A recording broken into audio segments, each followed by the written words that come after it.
बिस्मिल्लाहिर्रहमानिर्रहीम। अस्सलाम वालेकुम डियर स्टूडेंट्स। आज का हमारा लेक्चर एक्सरसाइज 2.1 मैथ क्लास 10 के मतलब है। इसी एक्सरसाइज का क्वेश्चन नंबर 6 हमारे पास मौजूद है।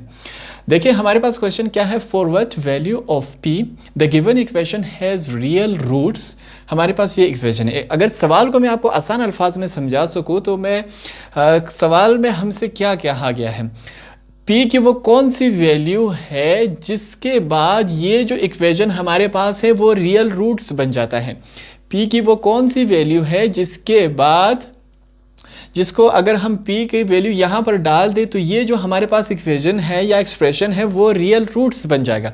तो हमने क्या करना है, पी की वैल्यू फिर से फाइंड आउट करनी है। सवाल को स्टार्ट करते हैं। तरीका प्रोसीजर वही पुराना वही होगा, ठीक है। सॉल्यूशन में लिखता हूँ, यहाँ पर स्टार्ट करते हैं क्वेश्चन। फिर से यहाँ पर हम लिखेंगे द गिवन एक्सप्रेशन, ठीक है। हमारे पास क्या है, फिर से लिखेंगे। सवाल में देखिए 2x का square plus 2x plus P is equal to 0, हमारे पास इस फॉर्म में है। अब हमने क्या करवाना है, इसको कंपेयर करवाएंगे। उसके लिए यहाँ पर मैं लिखूंगा कंपेयरिंग। हम कंपेयर करवाएंगे किसके साथ, विथ स्टैंडर्ड इक्वेशन। अब स्टैंडर्ड जो इक्वेशन है वो आपको ज़बानी याद हो जाना चाहिए। हमारे पास स्टैंडर्ड इक्वेशन क्या था, यहाँ पर मैं लिखूंगा स्टैंडर्ड इक्वेशन।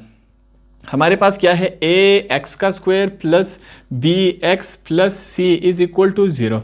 ये हमारे पास क्या है, स्टैंडर्ड इक्वेशन। अब यहाँ पर देखिए हमारे पास किस फॉर्म में है तमाम। हियर ए की वैल्यू हमारे पास क्या है 2, हम 2 लिखेंगे। बी की वैल्यू देखिए हमारे पास क्या है 2, फिर से 2 लिखेंगे। और सी की अगर वैल्यू हम देखें हमारे पास क्या है पी, तो हमने पी लिख लिया। अब आगे हम क्या करेंगे, सवाल में हमारे पास देखें the given equation has real roots, तो यहाँ पर हम लिखेंगे फिर से वही the given equation has real roots, ठीक है। अगर जो रियल रूट्स होंगे आपके पास तो हमारे पास डिस्क्रिमिनेशन क्या होगा, सॉरी डिस्क्रिमिनेंट पहले हम 0 के बराबर लेते थे, मगर अगर आपके पास ये जो इक्वेशन होगा अगर रियल रूट्स के बराबर हो तो डिस्क्रिमिनेंट क्या होगा, इज ग्रेटर देन और इक्वल टू 0, ठीक है। ये वाला जो निशान है ये किसका है, ग्रेटर देन। और अगर नीचे ऐसे लाइन लगे उसके साथ तो क्या मतलब है, या तो बड़ा है और या तो बराबर है। इस निशान का मतलब है ग्रेटर देन और इस लाइन का मतलब क्या है, इक्वल। या तो डिस्क्रिमिनेंट बड़ा होगा या बराबर होगा। अब सॉल्व करते हैं। डिस्क्रिमिनेंट हमारे पास क्या थी, इसकी वैल्यू बी का स्क्वायर माइनस 4ac, फिर लिखेंगे ग्रेटर देन और इक्वल टू 0। अब तमाम वैल्यूज़ ये जो है हमारे पास मौजूद है। हमने सिंपली क्या करना है, इन तमाम वैल्यूज़ को उठा के इसमें पुट अप करना है। देखिए हम पुट करेंगे। बी की वैल्यू हमारे पास क्या है 2, हम 2 लिखेंगे, इसको स्क्वायर कर देंगे, माइनस 4 लिखेंगे। ए की वैल्यू देखिए हमारे पास क्या है 2। सी की वैल्यू देखिए हमारे पास क्या है पी।